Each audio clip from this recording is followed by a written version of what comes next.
হযরতে হালিমাতুস সাদিয়া বললেন, দুনিয়ার মানুষ এত চমৎকার সুঘ্রাণ আসতে লাগলো, আমি কাছে গেলাম, সবুজ রেশমের কাপড় নবীজির গায়ে লাগানো, আর একেবারে সাদা কাপড়টা নিচে দিয়ে বিছানা করে ঘিরে রাখা হয়েছে সবুজ এবং সাদা পোশাক দিয়ে। আল্লাহর নবীজি দোলনার মধ্যে ঘুমোচ্ছিলেন।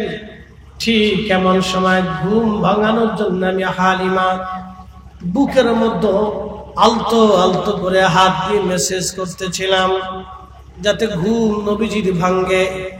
আস্তে আস্তে বুকের মধ্যে বক্ষ মুবারকের মধ্যে আমি আমার আঙ্গুল দিয়ে হাত দিয়ে আস্তে আস্তে আলতো আলতো করে মেসেজ করতেছিলাম যাতে নবীজির ঘুম ভেঙে যায়। নবীজির ঘুম ভেঙে গেল। হালিমাতুস সাদিয়া বলতেছেন, ঠিক তখনই প্যারা নবী রাহমাতুল লিল আলামিন আমার দিকে তাকায়া মুস্কি হাসি দিলেন। হাসিটা এতই সুন্দর, এতই চমৎকার ছিল। ওই সুন্দর হাসিতে আমি হালিমাতুস সাদিয়া একেবারে পাগল পারা হয়ে গেলাম। একবার জোরে বলা যাবে কি আল্লাহু আকবার।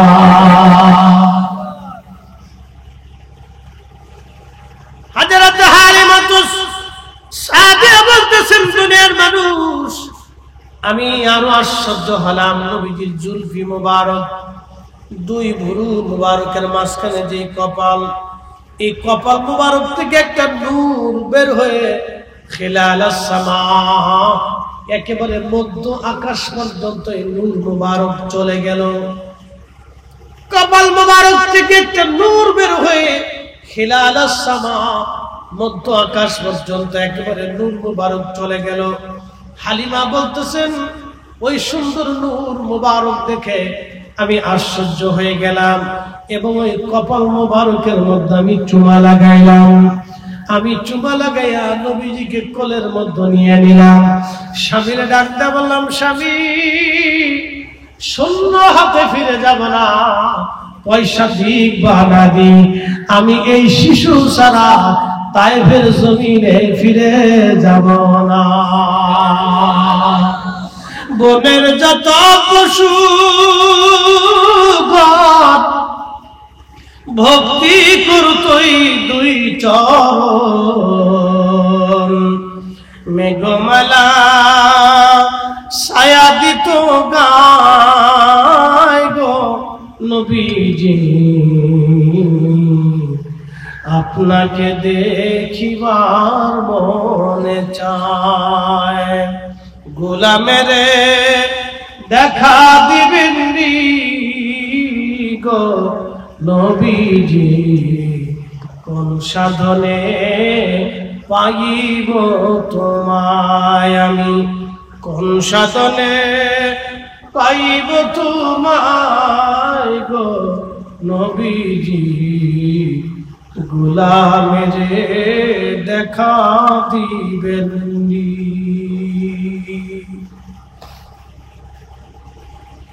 হালিমাতুস সাদিয়া বলেন, প্রিয় নবীজিকে বুকের মধ্যে নিয়ে আমি যখন আমার দুধ, আমার স্তনের দুধ খাওয়াইতে লাগলাম, আমি ছিলাম দুর্বল, হীন ক্ষীণ।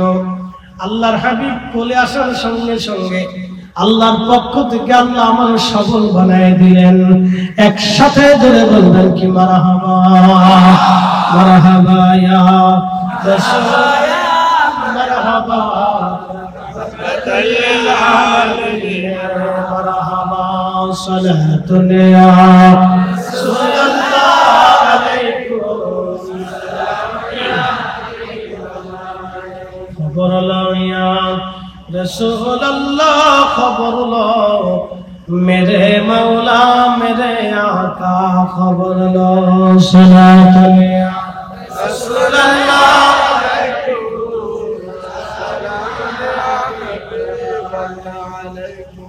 শুনেন, উহুদ পাহাড় জান্নাতে চলে গেছে শুধু আল্লাহ রাসূলকে ভালোবাসার জন্য।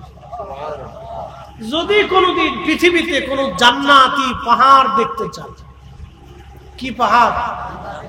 জোরে বলেন, জোরে জোরে। জান্নাতি পাহাড় যদি দেখতে চান তো উহুদের দিকে তাকান। আলা বাবিন মিন আবওয়াবিল বলছেন এটা জান্নাতের দরওয়াজাতে থাকবে। উহুদ এটা জান্নাতের পাহাড়।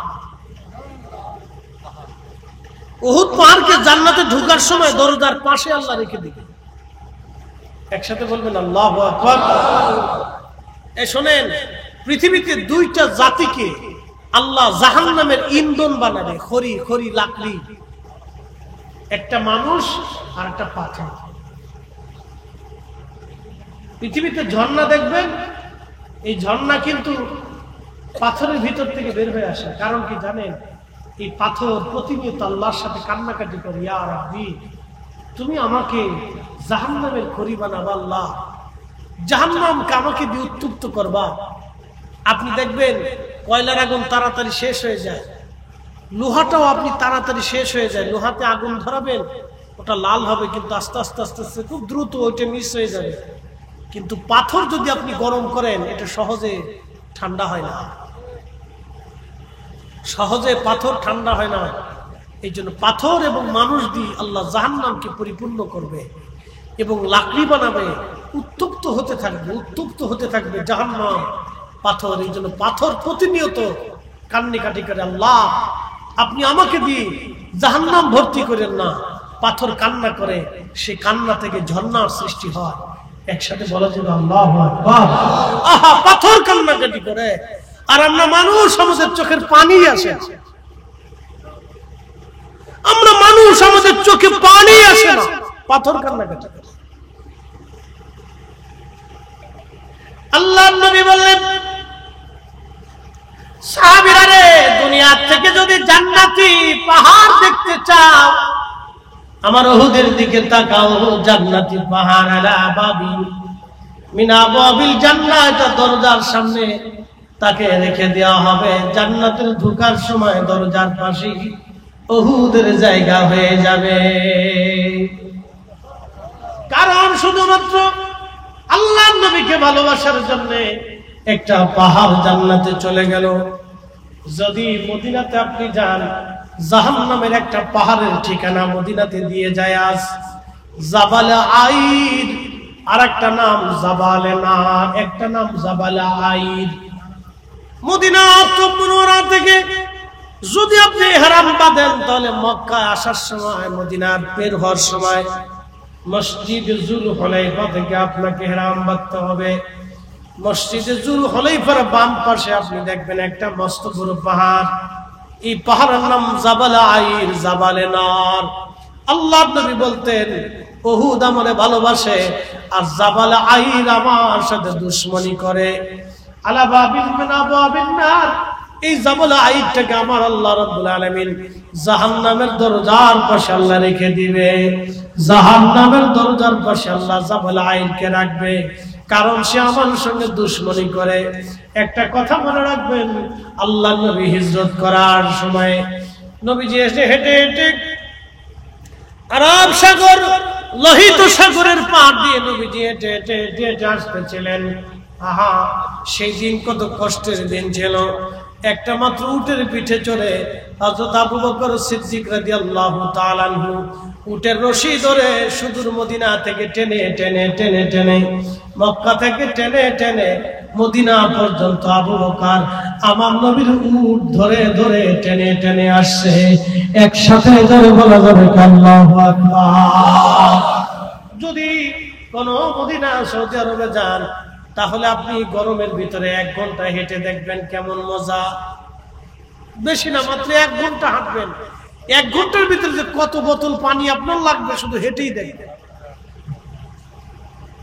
শুধু হেঁটে দেখবেন যে কত বোতল পানির দরকার। এই মদিনাতে ঢোকার সময় একটা পাহাড়ের নাম জাবাল আইর। জাবাল আইর সব পাহাড় নবীকে সালাম দিল, কিন্তু জাবাল আইর রাসূলকে সালাম দেয় না। নবীজির সাথে দুশমনি রাখতো। মদিনাতে 2টা পাহাড়, একটা পাহাড় জান্নাতি আর একটা পাহাড় জাহান্নামী। শুধু রাসূল ভালোবাসার জন্য এক পাহাড়ের ভাগ্য খুলে যে জান্নাতি হলো, আর নবীর সাথে বেয়াদবির জন্য আর একটা পাহাড় জাহান্নামে চলে গেল। এই জন্য আমরা সুন্নিরা নবী নবী করি, রাসূলের পক্ষে কথা বলি, নবীর গান গাই, নবীর গুণ গাই, নবীর গান গাই, নবীর শান গাই। কথা বলেন ঠিক কি না? Kazi Nazrul Islam under matric, under. আল্লামা ডক্টর ইকবাল দাড়িও নাই, মোছ নাই। আল্লামা ডক্টর ইকবাল দাড়ি নাই, বিরাট বড় বড় মোছ, কিন্তু নামের আগে আল্লামা। একটা দাড়িও সে রাখে নাই সারা জীবন, দাড়ি শেষে শেষে ফেলে দিল, কিন্তু নামের আগে আল্লামা। শুধু আমি বলি নাই, এই উপমহাদেশের হাজার হাজার আলেমরা তার নামের আগে আল্লামা লেখে।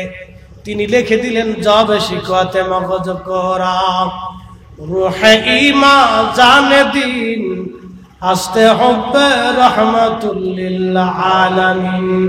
কুরআনের মগজ বলো, ঈমানের রূহ বলো, ধর্মের প্রাণ বলো, সবকিছুর মূল নবীর ভালোবাসা, রাসূলের ভালোবাসা যেখানে নাই সেখানে কুরআন নাই, দ্বীন নাই, ঈমান নাই। আর যার ঈমান নাই তার আখিরাত বড় ভয়াবহ। কথা বলেন ঠিক কি না? হাজিরিন, খুব মনোযোগ দিবেন। বাংলার কবি কাজী নজরুল কত চমৎকার করে লিখে দিলেন, ত্রিভুবনের প্রিয় মুহাম্মদ এলো রে দুনিয়ায়, সাগর আকাশ বাতাস দেখবি দুনিয়া,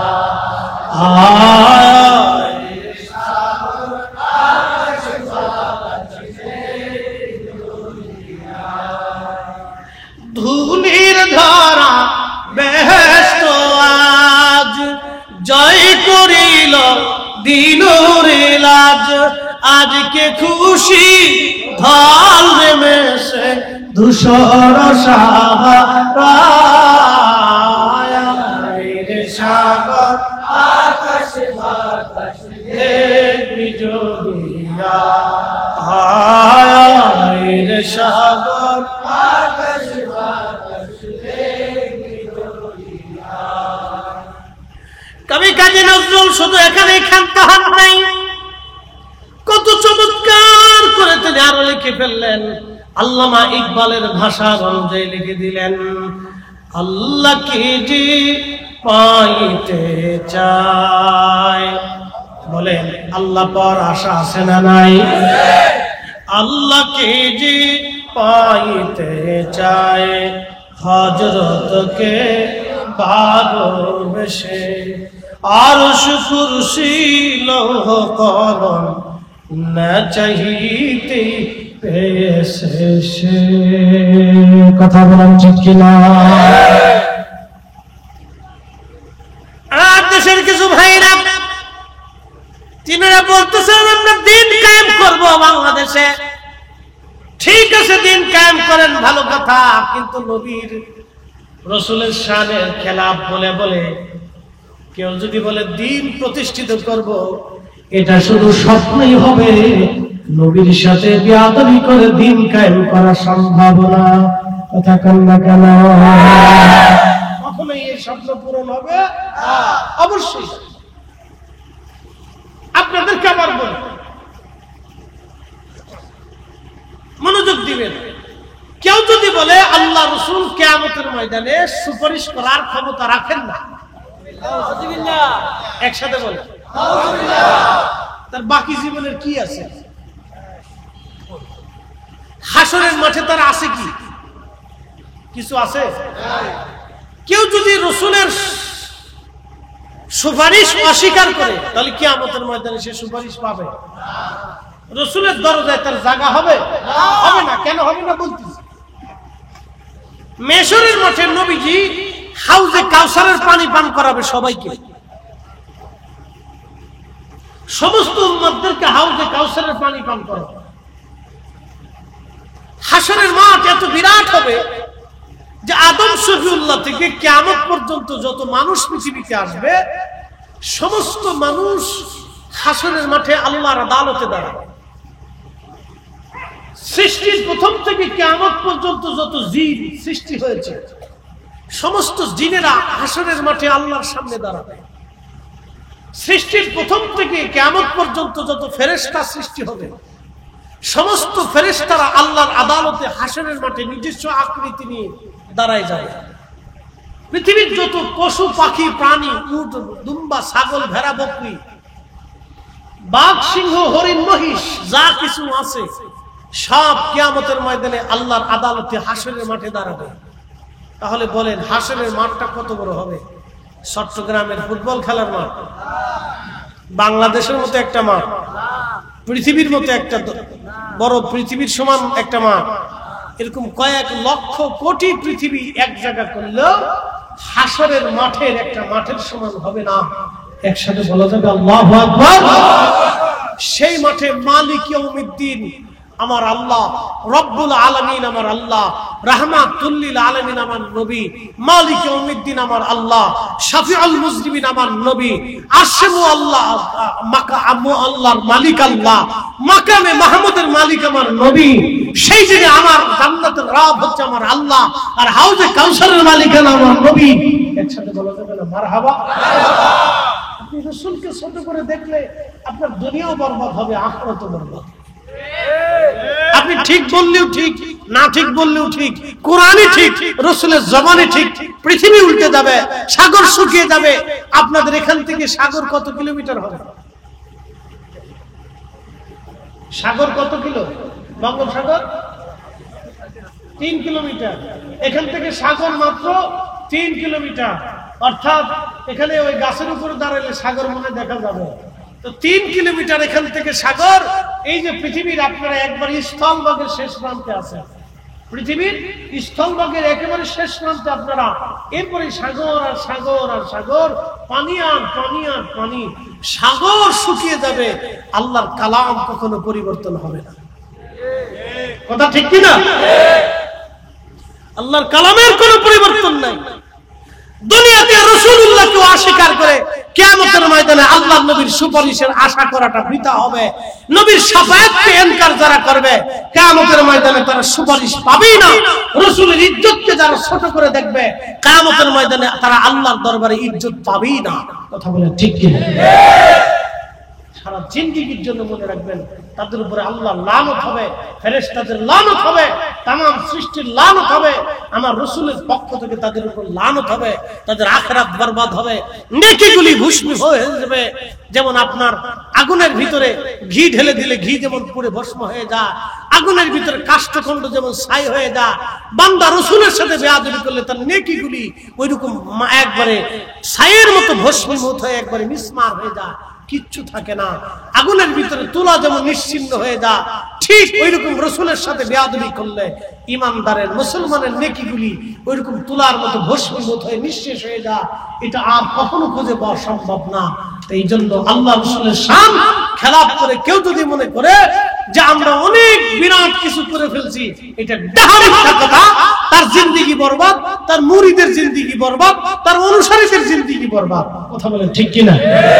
কোন সন্দেহ নাই। আর বলতেছি ভালো করে বুঝুন, হাউজে কাউসারের পানি আমার রাসূলের বরাদ্দ। আল্লাহর নবী বললেন সাহাবীরা,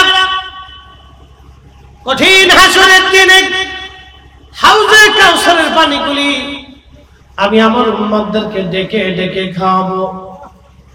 সেই দিন এক পেয়ালা পানি কেউ যদি পান করে কিয়ামত পর্যন্ত তার পানির কথা আর মনে থাকবে না।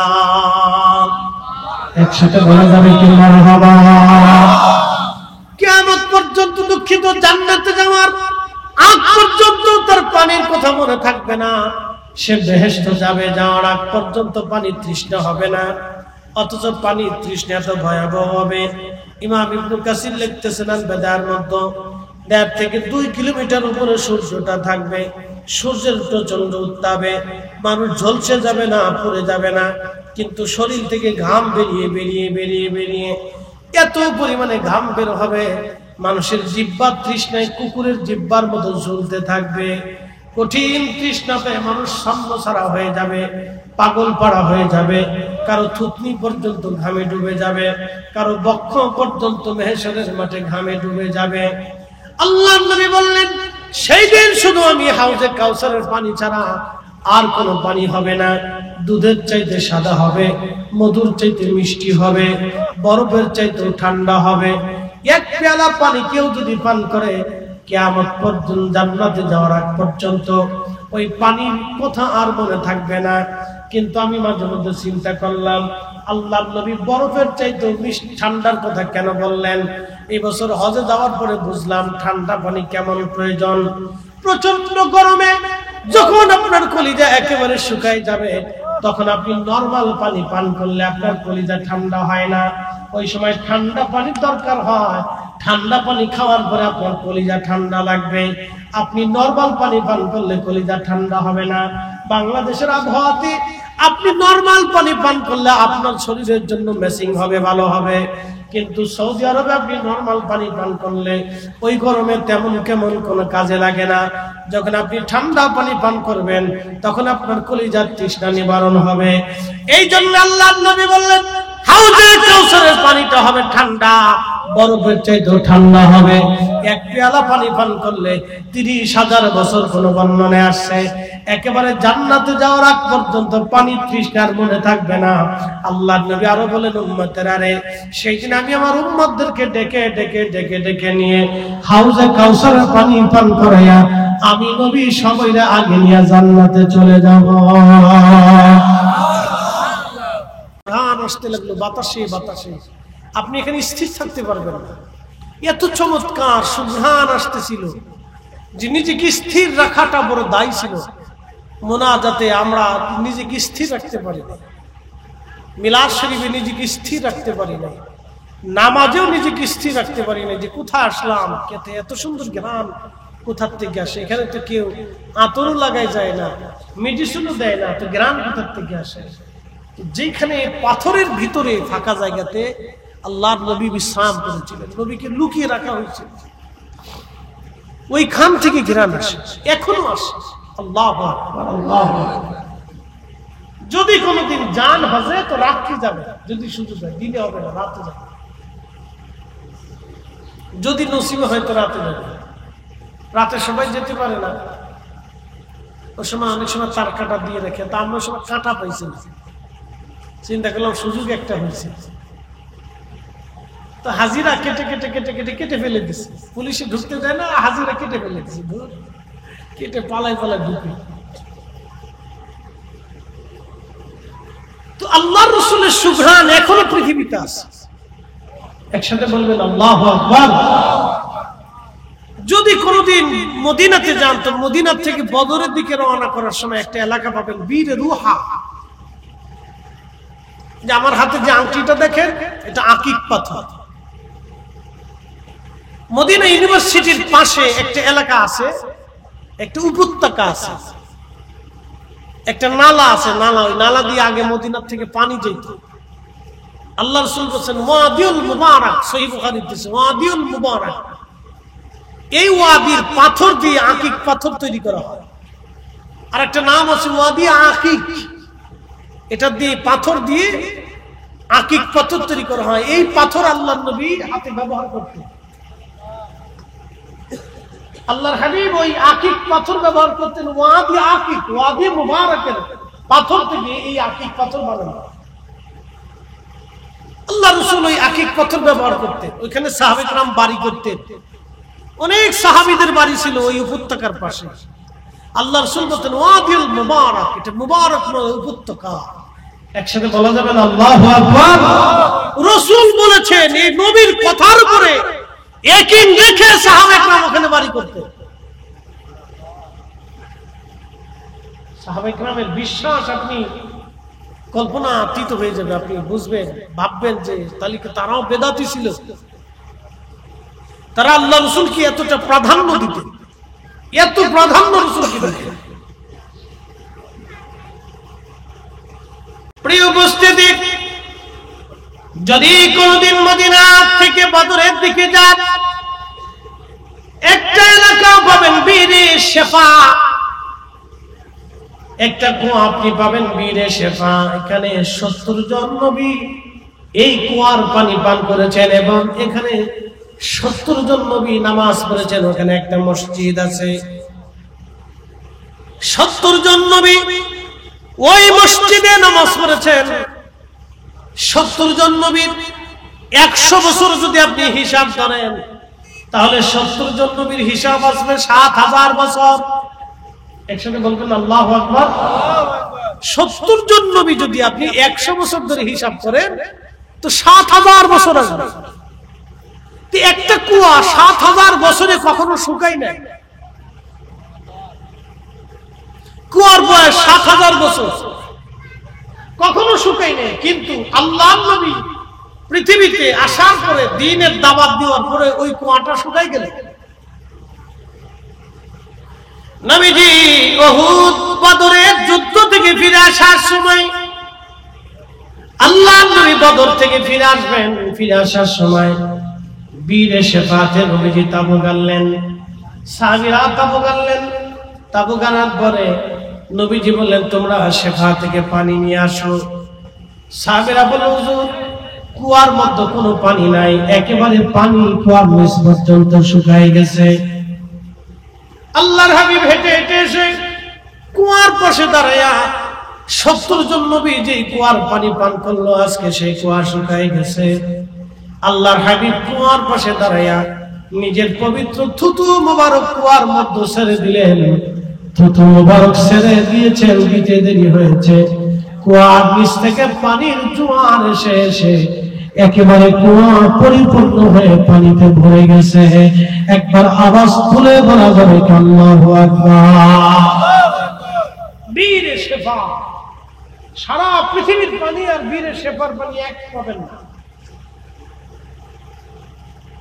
এটা টেস্ট আলাদা, দেখতে আলাদা, গান আলাদা। জমজমের পানি, বীরে শেফার পানি এক পানি না, একরকম না। সৌদি আরবে অনেক কোম্পানির পানি খাবেন, কিন্তু বীরে শেফার পানি এক পানি না। সৌদি আরবের আরো কুয়া আছে, অন্য কুয়ার থেকে পানি খাবেন, কিন্তু বীরে শেফার পানি এক পানি না, একরকম হবে না। এটা স্বাদ আলাদা, টেস্ট আলাদা। আল্লাহর নবী থুতু মোবারক ফেলেছিলেন, পানি উঠে গেল। 1450 বছরে কোটি কোটি হাজিরা দর্শনার্থীরা ওই কুয়ার পানি পান করলো, আজও পর্যন্ত পানি শেষ হয় নাই। একসাথে বলা যাবে সুবহানাল্লাহ। কি বুঝলে? আপনাকে বুঝে যেতে হবে, বুঝার অনেক কিছু আছে। বুঝলে বুঝবে, না বুঝলে জোর করে বোঝানো যায় না। পানি এখনো আসতেছে, পৃথিবীর সব পানি আর ওই পানি এক পানি না। আমি এক বোতল নিয়ে আসছি হজ থেকে আসার সময়, শুধু বীরে শেফার পানি নিয়ে আসছি, এক পানি হবে না। আল্লাহর নবী থুতু মুবারকের উঠা পানি এখনো চলতেছে। প্রিয় উপস্থিতি, আল্লাহর হাবিবের মুজিজা এখনো পৃথিবীতে আছে। কি কথা ঠিক কিনা? এখনো পৃথিবীতে আছে মুজিজা, এখনো চলমান আছে। কিয়ামত পর্যন্ত রাসূলের মুজিজা চলবে। সব নবীর মুজিজা শেষ, আমার নবীর মুজিজা কিয়ামত পর্যন্ত চলবে, একটা দিনের জন্য বন্ধ হয় নাই। একসাথে বলা যাবে সুবহানাল্লাহ। সালাতুন ইয়া রাসূলুল্লাহ, সালামুন ইয়া হাবিবাল্লাহ। আমরা যদি একটু আগায় আগায় বসি, তাহলে আশা করি পিছনে ভাইদের একটু কষ্ট কম হবে। সামনের ফাঁকা জায়গা, একবার চেপে বসার দরকার নেই, বেশি কষ্ট হবে। রিল্যাক্সেই বসেন, কিন্তু ফাঁকাটা থাকলে একটু ধাক্কা দিয়ে পুরা করে দেন। জিকিরের হালতে লা ইলাহা ইল্লাল্লাহ, জোরে লা ইলাহা ইল্লাল্লাহ, লা ইলাহা ইল্লাল্লাহ, হাসবি রাব্বি জাল্লাল্লাহ, মা ফি কলবি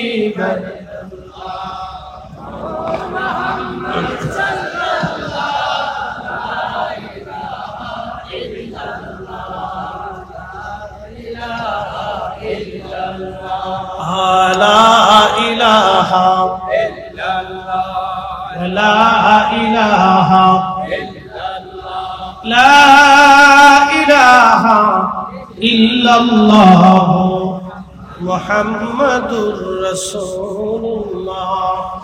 সাল্লাল্লাহু আলাইহি ওয়াসাল্লাম।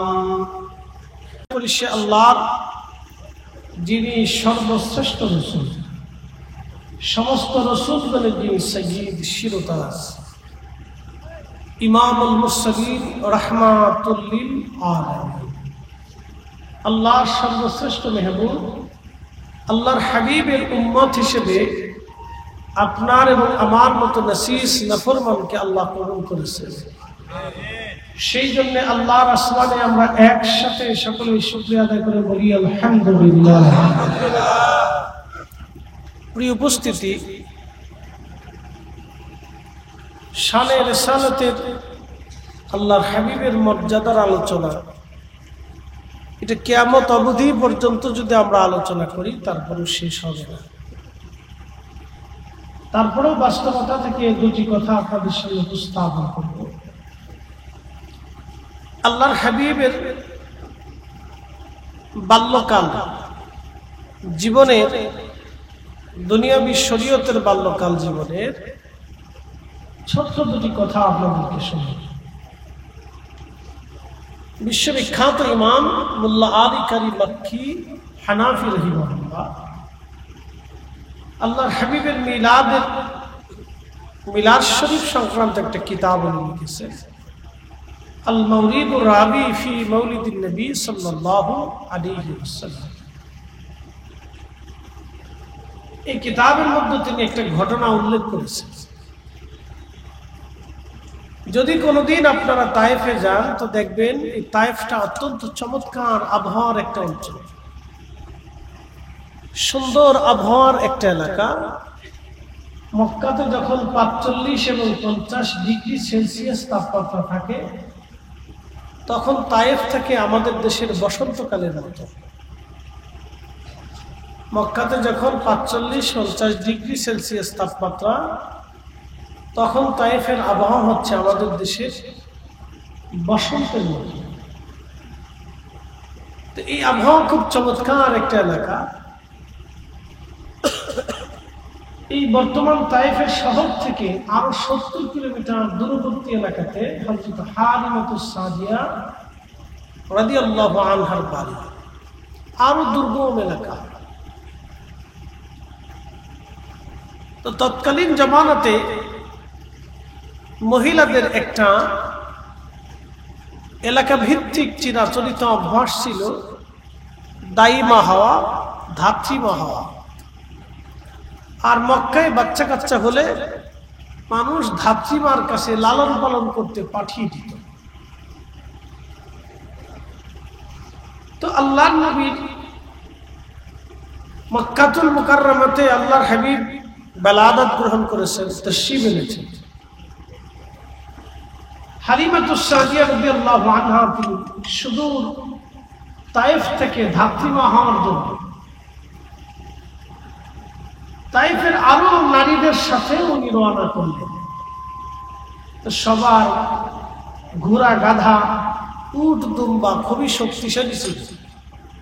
হযরত হালিমারটা ছিল দুর্বল, হীন এবং খুবই নাজুক পরিস্থিতি। এখন যদি আপনারা তায়েফে যান তো দেখবেন পাহাড়ি রাস্তা বেয়ে দুর্গম পাহাড় কেটে কেটে সৌদি সরকার রাস্তা করে দিচ্ছে।